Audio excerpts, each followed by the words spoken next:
Gitanjali Chawla, Assistant Professor from the Faculty of Physiotherapy, RPIIT Campus, Karnal. Today we are going to learn about the fundamental position lying and its derived positions. So here you can see the fundamental position, which is lying.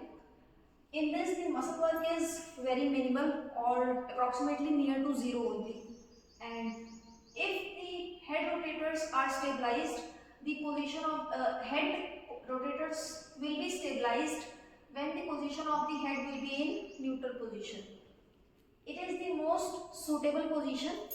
Now coming on to the derived positions, it has 6 types of derived positions. First one is the crook lying, when a patient lie down straight, keeping his knee bent at 45 degrees of angle. Hips and knee both will be in flexed position. The toes or the foot will be straight over the lying surface, any kind of bed or floor only. The plantar flexors will be working in this position, and hip flexors and knee flexors will be working. Second one is the crook lying with pelvis lifted. The muscle work will be same as in the crook lying position. Only the difference will be in this, the pelvis will be lifted upwards and hip extensors, that is gluteus maximus, will be working very hard.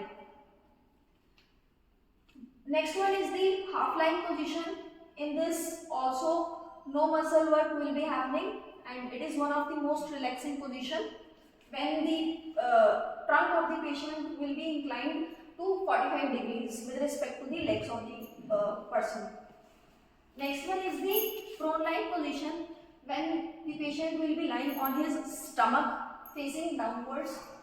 He can keep his hand beneath his head. So this is the prone lying position. Next one is the leg prone lying position. In this, the position of the patient will be in prone lying only. The legs of the patient will be bound by a strap, and the patient's ASIS will be touching the edge of the floor, and other trunk of the patient will be out of the bed, and he or she will be asked to keep the back straight with the legs.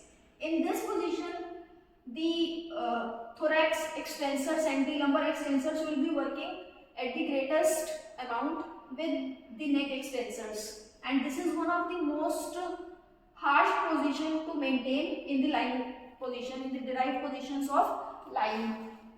Next one is the side lying position, in which the patient turns on one of his side.